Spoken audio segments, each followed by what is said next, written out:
Yuk, assalamualaikum warahmatullahi wabarakatuh. Untuk bahasan kita hari ini adalah sholat pada kondisi sakit. Untuk tahap pertama, kita akan mengeksplor mengenai filosofi atau falsafah kegunaan daripada sholat itu. Ini diagram mudah-mudahan bisa memberikan sedikit gambaran mengenai sholat itu. Pertama, sholat itu dalam konteks Islam itu kan hukumnya dua.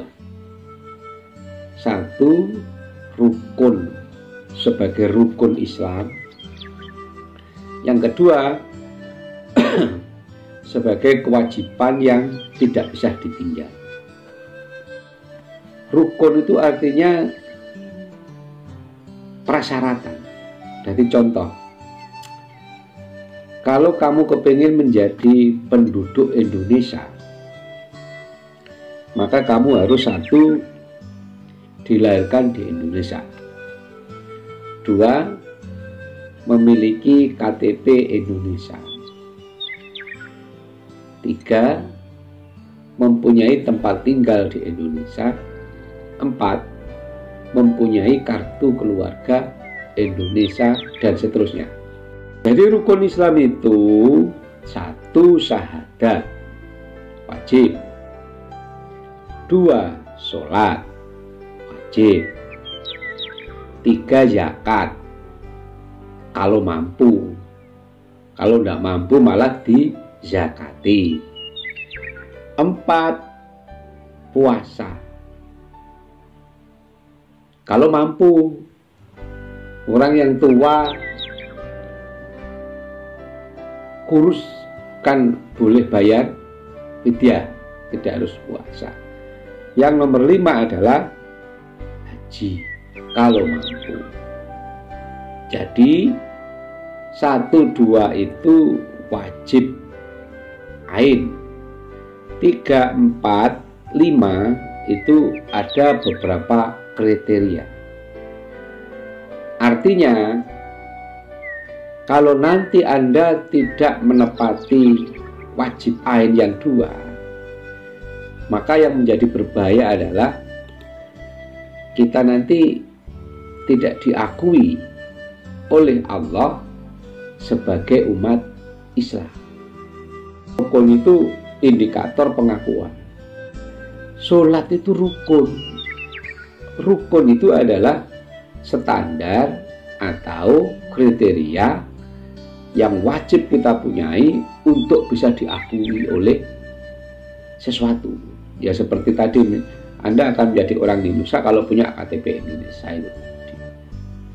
Sehingga kesimpulannya, kalau Anda tidak sholat, maka siap-siaplah tidak terakui sebagai seorang Islam, seorang Muslim dalam hal ini, atau seorang mukmin dalam hal ini. Jadi bedanya rukun dengan wajib seperti itu. Kalau rukun itu adalah syarat menjadi orang Islam, yang nanti kalau kita tidak dipenuhi, maka kita mungkin tidak bisa masuk Islam. Wajib, kalau tidak dipenuhi kita akan berdosa. Sehingga nanti konon banyak cerita di kiamat itu orang masuk surga itu KTP-nya saja. Jadi ditanya, kamu Islam? Iya. Sholat? Tidak. Ya wis, KTP-mu aja. Akhirnya KTP-nya yang masuk surga, orang yang masuk neraka. Jadi sholat itu filosofinya adalah berdialog dengan Allah. Sholat itu mengapa kok pakai azan? Jadi sunnahnya sholat itu meskipun sendiri kan harus diazani dan dikomati. Meskipun Anda sendiri itu minimal komat. Jadi Anda sebelum sholat itu misalnya sholat sendiri langsung wa bar satu la ilaha illallah. Sunnahnya begitu. Mengapa Pak kok pakai azan? Karena sholat itu berdialog dengan Allah. Yang menginginkan kita sholat itu Allah. Maka karena Allah yang menginginkan sholat, maka Allah itu memanggil kita. Cara memanggil Allah itu adalah dengan azan itu tadi. Sholat itu kita diajak Allah berdialog. Kalau kita membaca Quran, itu kebalikannya. Baca Quran itu kita mengajak Allah berdialog. Yang ngajak berdialog itu kita. Jadi kalau Anda baca Quran itu berarti Anda mengajak berdialog Allah. Tetapi kalau sholat itu Allah yang mengajak kita. Itu filosofinya. Sehingga sholat itu sesuatu yang sangat serius. Sholat itu sesuatu yang mungkin kita harus gemetar pada saat melakukannya. Kita harus ketakutan. Takut dengan penghormatan maksudnya. Bukan kok takut menghadapi genderuwo. Takut karena kita menghadap Allah. Takut karena kita dipanggil dan dijak berkomunikasi oleh Allah. Itu di dalam sholat. Makanya ada orang sholat kok tidak bisa khusyuk ya, ada apa ya? Satu, masalahnya adalah dia tidak merasa berbicara dengan Allah. Sehingga sholat itu menjadi sesuatu yang biasa. Maka untuk bisa menertibkan dan bisa menciptakan kekhusyukan, konsep satu ini harus dipegang. Sholat itu berbicara dengan Allah. Kita harus menyiapkan diri karena dipanggil Allah. Harus bersuci. Kemarin kan ada tayamum. Jadi sampai kita sakit pun wajib sholat itu ada. Kalau tidak bisa wudu ya tayamum. Pakaiannya harus bersih dan dalam kaidah syariat berpakaianlah dengan pakaian yang terbaik yang kamu punya. Perlu jasa sholat itu. Sholat itu kaosan. Terus ono tulisannya ajinumu itu piye iku yo menyepelekan Allah. Dan orang-orang seperti ini pasti akan disepelekan oleh makhluk-makhluknya Allah. Karena dia menyepelekan yang menciptakan dia. Mengapa sholat itu kok tidak bisa khusyuk? Satu, karena Anda tidak merasa berhadapan dengan Allah. Terus yang betul bagaimana Pak? Yang betul itu adalah kalau ada azan, Anda harus merasa dipanggil Allah. Nanti pada saat mulai sholat, pada saat Anda ke arah sholat, itu Anda didampingi Rasulullah. Sehingga sebelum takbir itu kamu merasa dulu sebelum Allahu Akbar itu awalnya ditotosi menghadirkan Allah di depan kita, terus menghadirkan Rasulullah di sebelah kanan kita. Kalau kamu sudah merasa hadir di situ, baru kamu takbir Allahu Akbar. Wes. Jadi kamu merasa diawasi Allah, merasa di sebelah kanan kita itu Rasulullah. Nah, kondisi seperti ini, apa bisa kamu dengan leha-leha sholat? Kalau kamu mengkondisikan situasinya seperti ini, ya tidak bisa. Wong di depan kita ada Allah, di samping kita ada Rasulullah. Itu yang perlu dihidupkan di dalam rutinitas sholat kita. Ya. Nomor loro, mengapa kok sholat tidak bisa khusyuk? Ya, seperti yang kita katakan di pertemuan yang pertama. Memang Allah menugaskan makhluknya yang bernama setan untuk menggoda kita. Maka pesan saya, jangan memusuhi setan. Setan itu memang sengaja diutus Allah untuk menggoda kita. Apakah keimanan kita itu kuat atau tidak? Itu yang harus ditanamkan di batin kita. Kita harus setiap saat merasa bersaing. Kita harus setiap detik merasa bertanding dengan setan. Dan harus menang. Harus menang. Jangan sampai kalah. Jadi kok misalnya sholat yo, kok gak khusyuk yo saya ini. Orang setan itu kamu sadar, iki setan ini. Langsung minta tolong kepada Allah. A'udzubillahi minasyaitonirrajim, ya Allah tolonglah saya, kayaknya ada setan yang mempengaruhi pikiran saya, engkaulah yang memiliki setannya, maka aku mohon kepadamu. Ngono sing bener, ojo kok musuhi setan. Nek setan gak nggodho awakmu terus penggaweane apa? Yang kedua, caranya bagaimana? Hadirkan Rasulullah di sebelah kanan saat Anda. Habis itu kalau sudah fix, sudah bisa hadir, baru kamu takbir. Allahu Akbar. Ono cintane rek. Berikutnya, sholat itu sebenarnya doa. Kamu itu loh habis sholat tidak pakai doa itu loh tidak apa-apa. Karena apa? Isinya zikirmu di dalam sholat itu isinya doa. Makanya Allah berfirman, wasta'inu bisobri wassolah.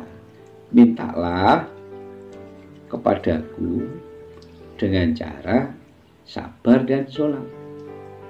Dan waktu duduk di antara dua sujud, ini ingat ya, ini ada yang tidak sadar ini. Ada doa yang paling makbul. Duduk di antara dua sujud ya. Ini bunyinya.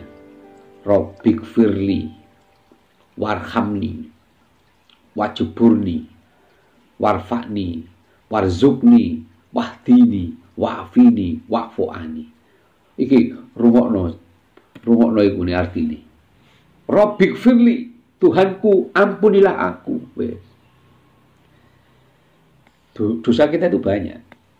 Jadi manusia itu sebaik apapun tidak lepas dari doa. Maka ingat, sholat itu seperti mandi. Kata Rasulullah, sholat itu ibaratnya mandi dari kotoran.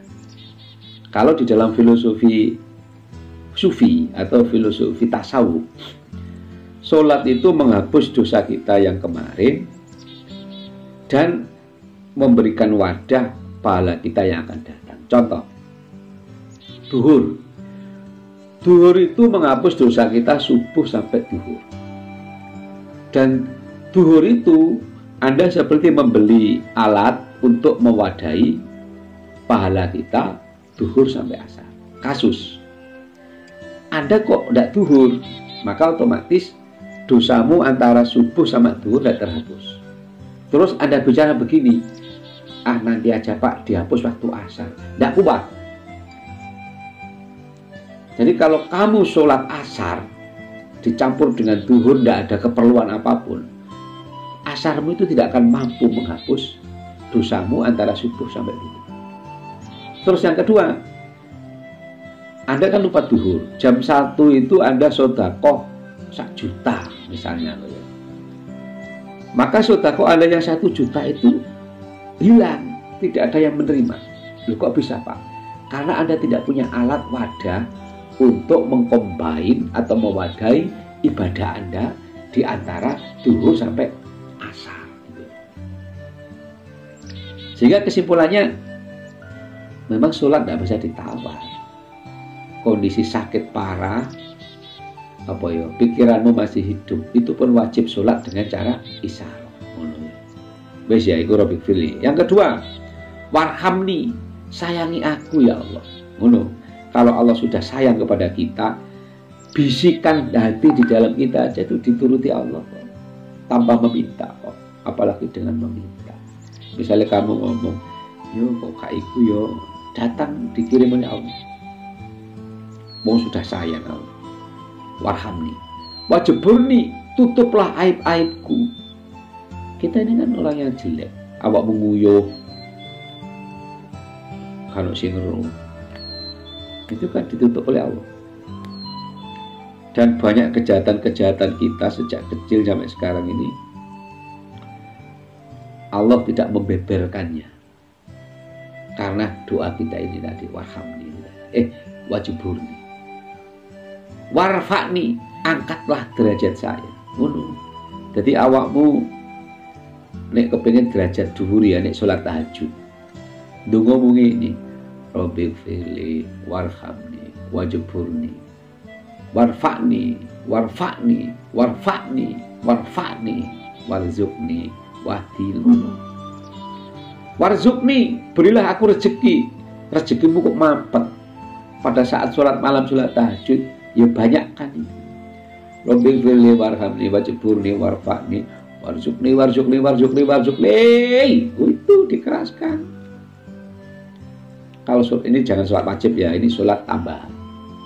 Wahdini, berilah aku petunjuk. Yang ngasih petunjuk itu Allah. Masuk surga itu bukan karena kamu pinter cerdas. Masuk surga itu karena hidayah dan petunjuk.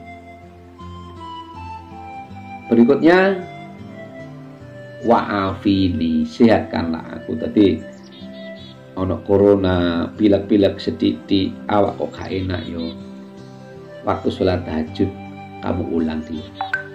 Lebih pilih warhamni wajibulni warfa'ni warzuqni wahdini wa'afini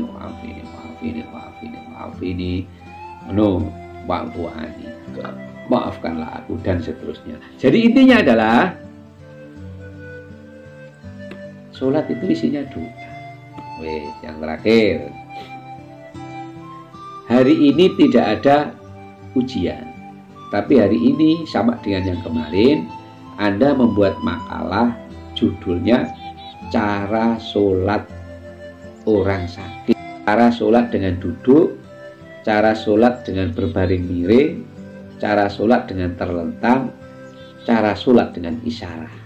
Makalah persis seperti kemarin, saya kasih waktu minimal jam 3 dikumpulkan, minimal 10 lembar. Oke, saya kira cukup.